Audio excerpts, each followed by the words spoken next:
లూకా రాసిన సువార్త 2వ అధ్యాయము 8వ వచనాన్ని చూసుకున్న తర్వాత మరలా మత్తయి సువార్తకి రావాలని నేను ఆశిస్తున్నాను. లూకా రాసిన సువార్త 2వ అధ్యాయము 8వ వచనాన్ని. ఆ దేశంలో కొందరు ఎవరి కాపరులంట? గొర్రెల కాపరులు పొలములో ఉన్నప్పుడు ఎప్పుడు ఏ వేళ ఇప్పుడు ఎప్పుడు ఆరాధిస్తున్నాము? చాలామంది అంటారు, అమ్మా మరి పండుగ తిన్నప్పుడు మరి ఎప్పుడు ఆరాధన ఉదయకాలం కదా అంటారు. కానీ ఎప్పుడు జరిగింది ఆ విషయము? రాత్రి వేళ. హల్లెలూయా. రాత్రి వేళ కొందరు గొర్రెల కాపరులు తమ మందను కాచుకుంటూ ఉన్నారు. ఎక్కడ? పొలములో. Praise the lord. కానీ అక్కడికి వచ్చింది ఏందని మనం చూద్దాం. ప్రభువు దూత వారి వద్దకు వచ్చి హల్లెలూయా, ప్రభువు దూత వారి మధ్యలోకి వచ్చి నిలబడింది. ప్రభువు ప్రకాశం ఏమయ్యిందంట? వారి చుట్టూ ప్రకాశించెను. ఈరోజు అనేక స్థలాలలో స్టార్లు, లైట్లు డిజైన్గా పెడుతున్నారు. ఎందుకు? ప్రకాశంగా ఉండాలని. మరి ఏ పండగ కూడా పెట్టరండి. గమనిస్తున్నారా? నిన్నటి దినాన్ని నేను మా బాబు కొంచెం షాపింగ్కి వెళ్ళి వస్తుంటే అక్కడ ప్రతి స్థలాలలో చూస్తే స్టార్లు కట్టున్నారు. వారు ఎటువంటి వాళ్ళైనా అనేక షాపింగ్లు ఎన్ని స్థలాలకు వెళ్ళినా స్టార్లు, లైట్లు వెలుగుతూనే ఉన్నాయి. అది అందరికీ ఎన్ని పండుగలకు కూడా జరుగుతాయో లేదో, ఒక్క పండగ అనేది క్రిస్మస్ అంటేనే అందరూ దాన్ని చేస్తారు. ఇది ప్రకాశం అన్నమాట. హల్లెలూయా. అక్కడ చదువుదాం, మరలా చదువుదాం. ప్రభు దూత వారి యొద్దకు వచ్చి నిలిచెను. ప్రభు మహిమ వారి చుట్టూ ప్రకాశించెను. ఏమైపోయారంట? ఎప్పుడు చూడలేని మహిమ, ప్రకాశం వాళ్ళకి కనిపించగానే వారు మిక్కిలి భయపడ్డారంట. అక్కడ చూశారు హేరోదు రాజు, ఆ యెరూషలేము ప్రజలందరూ రక్షకుడు నేడు మీ కొరకై పుట్టి ఉన్నాడన్న శుభవార్త వినగానే వాళ్ళు కలవరపడ్డారంట. అక్కడ ఏం జరిగింది? కలవరపడ్డారు. ఇక్కడ మిక్కిలి భయపడ్డారు. వారు జ్ఞానులు, వీరు గొల్లలు. వీరెవరండి? గొర్రెల కాపరులు. ఆమేన్. ఆ పైన జరుగుతుంది. అయితే ఆ దూత చెప్తుంది, ఈరోజు క్రిస్మస్కి వచ్చిన మీరందరికీ దేవుడు శుభము తెలిపేదే కాక రాబోతున్న నూతన సంవత్సరం మీరు భయపడొద్దండి. మీ కార్యాలు గొప్పగా ప్రభు చేయబోతున్నాడు. మీరు అనుకున్న దానికన్నా, ఊహించిన దానికన్నా అత్యాధికంగా చేయబోతున్నాడు. నమ్మితేనే అది మనకు జరుగును. హల్లెలూయా. ప్రియమైన దేవుని బిడ్డలారా, ఇక్కడ చూస్తున్నాము వారు కలవరపడ్డారు. వీరు మిక్కిలి ఏమి చూసి? ఆ వెలుగుని, మహిమను, ఆ ప్రకాశమానమును చూసి భయపడ్డారు. ఈరోజు ఇక్కడ లైట్, కలర్ లైట్ వెలుగుతుంది. అది మారి వెలుగుతుంది. ఎందుకో? మా ప్రభువు పుట్టాడు అని తెలియపరుస్తుంది అన్నమాట. ఆమేన్. ఆ తర్వాత అయితే ఆ దూత భయపడకుడి, ఇదిగో ఎంతంట? ప్రజలందరూ అంటే వారికే కాదు, ఈ లోకంలో ఉన్న ప్రజలందరికీ కలగబోవు. హల్లెలూయా. ఏమి సంతోషం అంట? సాధారణమైన సంతోషం కాదు, మహా సంతోషకరమైన సువార్తమానము నేను మీకు తెలియచేయుచున్నానని దూత చెప్తుంది. ఎవరికి? ఆ కాపరులకి. చూడండి, లోకంలో ఎంతోమంది ప్రజలు ఉన్నారు, జ్ఞానులు ఉన్నారు, అధికారులు ఉన్నారు, అత్యధికమైన ఉన్నతమైన స్థాయిలో ఉండే జాతి కలిగిన వారు ఉన్నారు. ఎవరికైనా పోయి చెప్పచ్చు కదండి ఆ దూత. కాపర్లకు ఎందుకు చెప్పిందండి? గాడ్ ప్లాన్ అది. ఏం ప్లాన్ అది? దేవుడి ప్లాన్ అది. ఎందుకంటే ఆ గొర్రె విలువ ఏమిటో కాపరికే తెలుసండి. ఎవరికి తెలుసు? కాపరికి తెలుసు. కాబట్టి గొర్రె పిల్ల రక్తానికి బదులుగా యేసు ప్రభు ఈ లోకానికి వచ్చే రక్తాన్ని చిందించాలని. ఆమె దానికి ముందు యేసు ప్రభు పుట్టక మునుపు క్రైస్తవ మతము, క్రైస్తవ కుటుంబాలు, క్రైస్తవం అంటేనే ఎన్ని పాపాలు చేసినా దానికి విముక్తి లేకుండా ప్రతిసారి పాపం చేస్తూ గొర్రె పిల్లల్ని తీసుకొచ్చి మందిరాలలో ఏం చేస్తున్నారు? దాన్ని వందించి దాని రక్తాన్ని బలి అర్పించి మా పాపం పోయింది, మరలా పోతారు, మరలా ఆ పాపం కన్నా విపరీతమైన పాపం కూడా చేస్తారు. ఎందుకంటే నేను చేశాను కానీ దాన్ని కడుక్కుంటాను. దేని ద్వారా? గొర్రెపిల్ల రక్తము ద్వారా. ఇలా చేస్తూ ఉన్నందుకే ప్రభువైన యేసుక్రీస్తు వారే ఈ లోకానికి పుట్టవలసి ఒక గాడ్ ప్లాన్. హల్లెలూయా. ఒక విముక్తి కలగాల, ఒక పాపానికి ఒక విడుదల కలగాల, ఒక కార్యము జరగాలని ఆయన ఈ లోకానికి పుట్టాడండి. పుట్టిన తర్వాత ఆ గొర్రె విలువ, ప్రాణం విలువ ఎక్కువగా ఎవరికి తెలుసు? కోడిని పెంచిన వారైనా, గొర్రెలను పెంచిన వాళ్ళనైనా, ఇంకెవరు ఏది పెంచినా సరే దాన్ని అలాగే కోసి మాంసంగా చేసుకొని తినాలంటే మనసే రాదండి వాళ్ళకి. కష్టంగా ఉంటుంది, హృదయం చాలా బాధగా ఉంటుంది. అవునా కాదండి? అయితే ఈ లోకంలో ఎందరో ప్రజలు అంటే ఎవరికి తెలియని విషయాన్ని ఆ కాపురులకు మాత్రమే దేవదూత చెప్పుటకు యేసు ప్రభువు పంపాడంట. కాపురులకే తెలుసు ఆ విలువ. ఈరోజు మంద అంటే ఇది కింగ్ ఆఫ్ షాలేం మందిరం కూడా ఒక చిన్న మంద, ఇది ఒక మంచి మంద. ఆయన దేవాది దేవుడు, షాలేము రాజు అనగా అర్థం పేరేంటంటే నీతికి రాజు, సమాధానం కలిగించే రాజు. ఆయన సమాధానకర్త. Praise the Lord. ప్రియమైన దేవుని బిడ్డలారా, ఇక్కడ చూస్తున్నాము వాక్యము. ఆ కాపర్లకి చెప్పితే ఆ కాపర్లు వెళుతూ ఏం చేస్తున్నారు చూద్దాము. దావీదు పట్టణమందు నేడు అంటే ఎప్పుడండి? ఇప్పుడు ఈ క్షణమే. హల్లెలూయా. ఈ క్షణమే నేడు రక్షకుడు పుట్టి ఉన్నాడని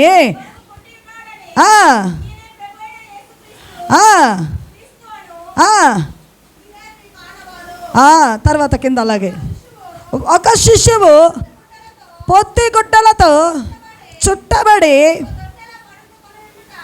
ఎక్కడ పండుకొని ఉంటట? తొట్టెలో. చూడండి, లోకాన్ని సృష్టించిన దేవాది దేవుడు, సర్వాన్ని చేసిన దేవాది దేవుడు, నిన్ను నన్ను పుట్టించిన దేవుడు, అన్నీ చేసిన దేవుడు, ఆయన ఒక అధికారి కదండి. ఆయన ఏ రాజగృహంలోనైనా పుట్టచ్చు, అవునా? కానీ ఆయన ఎక్కడ పుట్టాడు? దారి మార్గంలో పుడితే పొత్తి గుడ్డలతో చుట్టుకొని ఒక సత్రానికి కొని తీసుకొస్తే అక్కడ కూడా స్థలం లేదని తరిమేశారు. ఆ తర్వాత ఆయన తీసుకొని ఆ పొత్తి గుడ్డలతో చుట్టపడి ఎక్కడ పోతున్నాడు చూడమ్మా. కాదమ్మా, చదువు బ్యాలెన్స్. పొత్తి గుడ్డలతో చుట్టబడి ఒక తొట్టెలో పండుకొని ఉండుట మీరు చూచెదరని ఎవరు చెప్పారు? దేవదూత. పొత్తి గుడ్డలతో చుట్టబడి ఒక తొట్టిలో పండుకొని ఉంటాడని వారితో చెప్పెనా. వెంటనే పరలోక సైన్యము సమూహము ఏందంట? సర్వోన్నతమైన స్థలములలో దేవునికి మహిమయు మనకిష్టుడైన మనుషులకు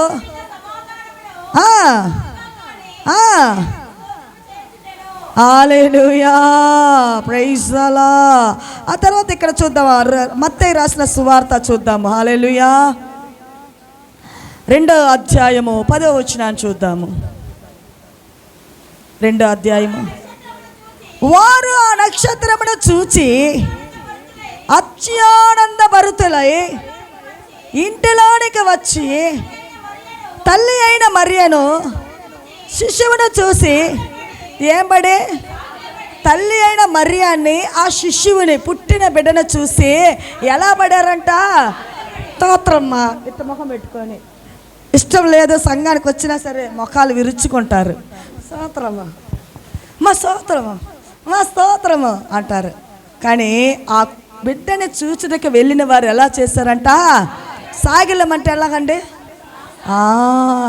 వాళ్ళు సాగిలపడ్డారంట. వీళ్ళెవరో? గొర్రెల కాపరులు. హల్లెలూయా.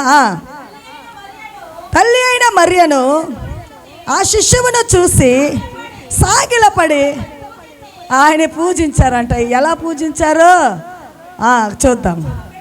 తమ పెట్టెలు విప్పి బంగారమును సాంబ్రాణిని బోలమును కానుకలుగా, హల్లెలూయా, వీరెవరు? జ్ఞానులు. వీరు కాపర్లు కాదు, వీరు జ్ఞానులు. ஹல்லேலூயா. ஞானவான்கள் தமிழை வாசிப்போம் அந்த வார்த்தை. அவர்கள் அந்த வீட்டுக்குள் பிரவேசித்து தன் தாயாகிய மரியாளையும் கண்டு என்ன காண்டமாய் சாஷ்டாங்கமாய்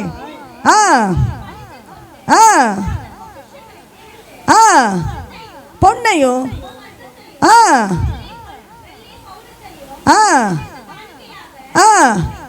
హల్లెలూయా. ప్రియమైన దేవుని బిడ్డలారా, ఈ యేసుక్రీస్తు పుట్టక మునుపు కాలములో బైబిల్ చరిత్ర మొత్తం మీరు చదివి చూడండి, కానుకలు ఇచ్చినట్లు లేదు. అంటే వేరే వాళ్ళకి పోయి గిఫ్ట్. ఎప్పుడైతే యేసు ప్రభు పుట్టాడో ఈ జ్ఞానులు తమకున్న దానిని ఏం తీసుకుపోయారంటే పెట్టెలలో విప్పి వారు బంగారమును సాంబ్రాణిని బోలమని ఆయనకి అర్పించారు కానుకగా. ఆ తరువాతే బర్త్డే ఫంక్షన్లు జరుగుతున్నాయి. అవునా? బర్త్డే ఫంక్షన్లు, పెళ్లి ఫంక్షన్లు, ఎంగేజ్మెంట్లు, ఇంకెన్నో. వెళ్ళే వారంతా కానుకలుగా ఇవ్వాలంటే ఎంతో మంచి ఘనమైన ఇవ్వచ్చు. బంగారాన్ని దేశం ఇచ్చారండి యేసయ్యకు. ఆ బంగారానికి కూడా కొన్ని అర్థాలు అండి. బోలం అంటే ఏంది, సాంబ్రాన్ అంటే ఏంది, బంగారం అంటే ఏంది అని దేనికి సాదృశ్యాలని దేవుని చిత్తం అయితే రేపు సాయంత్రకాలం జరుగుతాయి ఆ వాక్యానికి విమర్శన. ఆమేన్. కాబట్టి ఇక్కడ చూస్తున్నాము, మనము ఈరోజు పుట్టిన దినమమ్మ మా ఇంటికి రండి అని వారు వివాహ కార్యాలకు దేనికి ఆహ్వానిస్తే మనం ఎలా పోతామో బాగా గమనించండి. మీరు బాధపడద్దండి, ఓకేనా? వాళ్ళు ఏమి ఇచ్చారో ఫస్ట్ ప్లాన్ చేస్తాం, ఆలోచన చేస్తాము. వాళ్ళు ఫ్రాక్ తెచ్చారు కదా, 300 రూపాయల ఫ్రాక్. నేను అదే రేటు తీసిపోయి ఇచ్చేస్తా. ఇది అర్పించే కానుక కాదు, ఇది కానుక కాదు. నువ్వు వెళ్ళకపోయినా మంచిది, వాళ్ళు సంతోషపడతారు. వాళ్ళు ఇచ్చిందే నువ్వు రిటర్న్ ఇస్తే అది కానుక కాదు, గిఫ్ట్ కాదు. వారు ఏదో వారు స్తోమతకి తీసుకొచ్చి ఇచ్చిన వారికి నువ్వు ఇచ్చేటప్పుడు అది రెండంతలుగా కనపడాలి. హల్లెలూయా. ఈరోజు లోకంలో చాలామంది ఎవరు ఏదో కానుకలు పెళ్ళిళ్ళకి ఫంక్షన్లకి పిలిస్తే ఏదో ఇస్తామంటే ఇచ్చారనే పేరుకే ఇస్తారు, కానీ నో యూస్. ఇళ్ళల్లో యూస్ అవ్వదు. ఇచ్చే కానుకలు, గిఫ్టులు ఒక ఇంటికి ఇచ్చేప్పుడు అది విలువైనదిగా, చక్కగా అది యూస్ చేయబడాలా. నేను అదే ఆలోచన చేస్తాను. అలా కాకపోతే కొంచెం డబ్బు ఉంటే వాళ్ళకి ఏదన్నా ఆర్థికమని చాలా ఖర్చులు ఉంటాయి కదా. వాళ్ళు వేసింది 116, నేను కూడా అంతే వేస్తానంటే నీ కానుక అవసరమే లేదు. హల్లెలూయా. కానీ వాళ్ళు ఎందుకు తీసుకెళ్లారంటే యేసు ప్రభువుకి మించినవి కాదు, అది యేసు ప్రభువే మించినవాడు. ఈరోజు నీకు ఒక బిడ్డ పుట్టింది, నువ్వు పుట్టిన దినం చేస్తున్నట్టే 1,00,000 రూపాయలు ఖర్చు పెడతావు. 1,00,000 రూపాయల విలువ నేను చేయలేను. అయినా నువ్వు ఇచ్చిన 200కి 200 నేను బదిలిస్తుంది విలువే కాదు. హల్లెలూయా. ఫస్ట్ ఆఫ్ ఆల్ మనం అది నేర్చుకోవాలా. ఒక క్రైస్తవ బిడ్డలు అనగా, ఒక ఆత్మీయులు అనగా, ఒక విశ్వాసులు అనగా ఎవరైనా మనల్ని పిలిస్తే ఒక వ్యత్యాసంగా, ఒక స్పెషల్గా కనిపించాలా. ఏం కనిపించాలా? అది చూడగా వాళ్ళ హృదయం సంతోషించబడాలా. అది చూసి ఫీలింగ్లో పోకూడదు. ఇది మంచిగా నేర్చుకోండి. ఫస్ట్ మన సంఘపోళ్ళు, మన విశ్వాస బిడ్డలు అనగా ఒకరికి ఇస్తున్నామంటే అది నో యూస్ అని ఎక్కడో చెత్త కుప్పలోనో మరి ఎక్కడో ఏదో మూలలోనో ఏదో అలమూలలో పెడితే కాదు, అది యూస్ అవ్వాలి అనుదినం మనకి. హల్లెలూయా. నేను ఒకరికి ఇవ్వాలంటే పదే పదేగా ఆలోచన చేస్తానండి, ప్రార్థన చేస్తా. ప్రభు నేను ఏం ఇవ్వాలా, నాకు దగ్గర డబ్బు లేదు, మరి డబ్బు ఇవ్వనా, లేదా వస్తువు కనుక సమయం ఉందా లేదా. ఆ తర్వాత పాస్టర్ అయ్య గారితో మాట్లాడతా, అయ్యా వారు ఇస్తే ఇచ్చారులే అయ్యా, అలాగా మనం ఇస్తే దేవుడు మనకి ఘనతగా ఉండాలా. హల్లెలూయా. మనం ఇచ్చేది ఆయన నామానికి ఘనతగా ఉండాలా. ఆయన బిడ్డలు వచ్చారని వాళ్ళు సంతృప్తి పడాలా. వారు ఇచ్చారని ఆశతో స్వీకరించాలా. వాళ్ళు ఇచ్చిపోయారని యూజ్ చేసే వస్తువుగా ఉండాలా అని మనము పదే పదేగా మేము ఆలోచన చేస్తామండి. మా పిల్లలు అంటారు, పిల్లలు కదండి ఈ కాలంలో, ఎందుకు మమ్మీ నీకు మాత్రం ఇంత పెద్ద పెద్ద ఆలోచనలు వస్తాయి, లేకపోయినా నీకు అంత పెద్ద ఆలోచన వస్తుంది, ఏమంత ఏదో పిలిచారు కాబట్టి అట్ట పోయి అది ఇచ్చేస్తున్నారు, అదే సింపుల్గా. నువ్వు నెవర్, నేను అలాగే ఇవ్వను. నా ప్రభు నాలో ఉండేవాడు గొప్పవాడు. హల్లెలూయా. ఒక కుటుంబానికి వెళితే మన వల్ల వాళ్ళు ప్రయోజకులు అవ్వాలా, ఒక స్నేహం చేస్తే మన వల్ల వాళ్ళు ఆశీర్వదించబడాలా, ఒక దిక్క నుంచి ఒకళ్ళ కష్టంతో వస్తే మన వల్ల వాళ్ళు లేచి నిలబడాలా. అదే ఒక క్రైస్తవ లక్షణాలండి. ఎన్నైనా మనం పొందుకుంటాం, ఇతరులకు ప్రేమించే మనసు కూడా పంచమండి.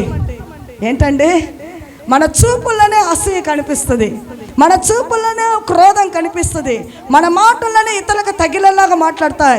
ఇలాంటి అంత దేవుని పండగ కాదండి. ఎప్పుడు మన హృదయం నూతన పడుతూ ఆ వాక్యాలను బట్టి మనం నడుచుకుంటూ మనం ఇతరులకి ప్రయోజనకరంగా ఎప్పుడైతే మనం ఉంటామో అనుదినం మన పండగేనండి. హల్లెలూయా. అనుదినం మనకేమై ఉంటుంది, పండుగే. వీళ్ళు ఆశ్చర్యపడ్డారు, భయపడ్డారు, మిక్కిలి భయము. యేసు ప్రభు పుట్టుక దినం అంటే అది ఆశ్చర్యం అండి. అలాంటి పుట్టిన దినములో ఆ జ్ఞానులు వెళ్ళారే కానీ ఒట్టి చేతులతో. ఈరోజు పుట్టిన బిడ్డ కాడికి వెళ్తే హాస్పిటల్కో మరి పురిటికో వస్తే ఏం చేస్తారు, బ్రెడ్, పాలు, ఇంకేదో వాళ్ళు తింటరో తీసి పెట్టేస్తారు. మా బాధ్యత అయిపోయింది. హల్లెలూయా. ఆలోచించాల కొంచెం.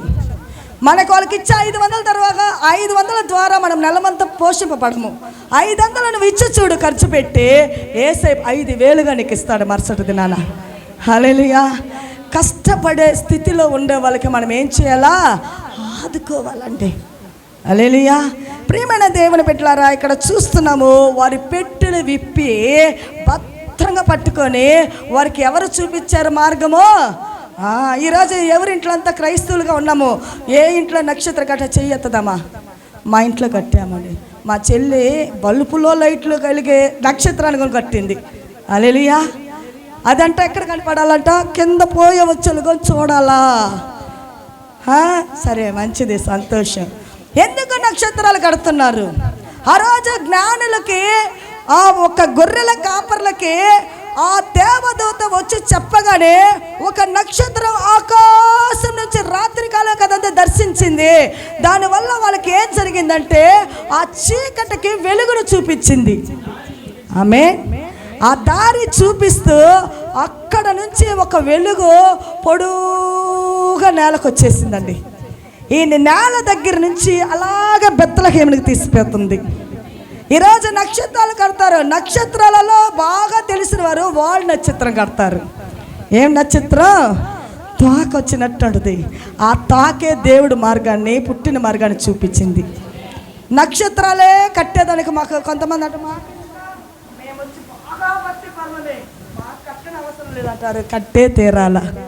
ఒక క్రైస్తవులు అనగా, ఒక క్రిస్మస్ అనగా నక్షత్రం మార్గాన్ని చూపించిందండి ఇక్కడ. ఆమేన్.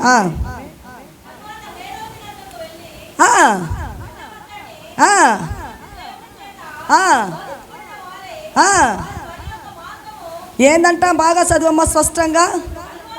తరువాత వారి పెట్టెలు విప్పి ఆ బంగారాన్ని, సాంబ్రాణిని, బోలమని వారికి ఇచ్చిన తరువాత వారికి దేవుడు దూత ఏం చెప్తుంది, మీరు ఏ రోజు మీరు చూచి మాకు వచ్చి చెప్పితే మేము కూడా వెళ్ళి ఆయన పూజింతుదుము. ఏందంట, మేము కూడా వెళ్ళి పూజించుతాము. ఒక పాట ఆయన బాగా పాడు. నా ప్రాణ ప్రియుడా నా యేసయ్యా, నన్ను గన్న తండ్రి నా యేసయ్యా, నా ప్రాణ ప్రియుడా నా యేసయ్యా, నన్ను గన్న తండ్రి నా యేసయ్యా, పూజింతుడు ఓ పూజార్హుడా, భజింతుడు ఓ భవదీయుడా, పూజింతుడు ఓ పూజార్హుడా, భజింతుడు ఓ భవదీయుడా, నీవుగాక ఎవ్వరు నాకు లేరయ్యా, నీవుగాక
చార్హుడా భజింతును ఓ భవదీయుడా. అందుకే పూజించుటకు వాళ్ళు ఏం చేశారు, ఆ నక్షత్రాన్ని చూస్తూ వెళ్ళారు. కానీ ఆ తర్వాత ఏం చెప్తున్నారని చూద్దామా. తరువాత హేరోదు యొద్దకు వెళ్ళొద్దని స్వప్నమందు దేవుడి చేత వారు మరి యొక్క మార్గమున, హల్లెలూయా, ఆ మార్గంలోనికే వెళితే హేరోదు రాజు పట్టుకొని ఎరా చూసారా జ్ఞానులరా అని అడుగుతారని భయపడి ప్రభుదూత ఏం చెప్పింది, మీరు వచ్చిన మార్గమునే వెళ్ళొద్దండి, మీరు వేరొక మార్గంలో మీ దేశానికి వెళ్ళిడి అని చెప్పగానే వాళ్ళు ఏం చేశారు, అలాగే చదువమ్మా. వారు వెళ్ళిన తరువాత ఇదిగో ప్రభుదూత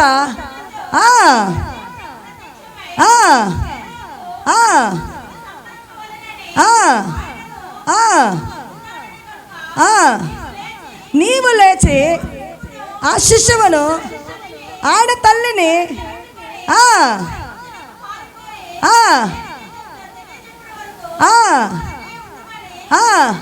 హల్లెలూయా, నీవు ఆ శిశువు తల్లి అన్నాడు కానీ భార్య అనలా ప్రభు. దూత ఏమనలా, శిశువు తల్లిని వెంట పెట్టుకొని ఈ దేశము నుంచి పారి వెళ్ళుము, అక్కడికి ఐగుప్తుకు వెళ్ళి ఉండు, మరలా నేను చెప్పు అంతవరకు నువ్వేం చేయాలా, అక్కడనే ఉండాలా. విన్నారా, జ్ఞానులు విన్నారు, కాపర్లు విన్నారు, యేసు ప్రభుని కన్నా తల్లిదండ్రులు విన్నారు. కానీ మనం వింటున్నామా? టైంకి రండి అంటే మేము ఆ టైం అదే, ఈరోజు ఎందుకు రాలేదంటే దానికి ఏదో ఒక ప్లాన్ ఉంటుంది మాటలు. ఆమేన్. ప్రియమైన దేవుని బిడ్డలారా, ఇక్కడ చూస్తున్నాము స్వప్నమందు దర్శిస్తూ ఆ దూత ఎవరికి ఏం చెప్పాలో చెప్తుంది. ఆమేన్. అలాగే ఈ వాక్యాన్ని ముగించాలని ఆశిస్తున్నా. ప్రియమైన దేవుని బిడ్డలారా, రేపు సాయంత్రకాలమున 6, 6:30, 7 కంతా ఇక్కడికి వస్తే ప్రార్థన ప్రారంభమిస్తాము. 8, 8:30కి అయిపోతుంది. అందరము లేచి నిలబడి కూర్చొని చాలాసేపు ఉన్నాం కాబట్టి ఒక పాట పాడి టైం అవుతుంది కాబట్టి టైం చూసి నేను ముగించేసిన. హల్లెలూయా. కళ్ళు మూసుకుందాము. Praise the Lord. యేసయ్యా నీకు స్తోత్రాలు.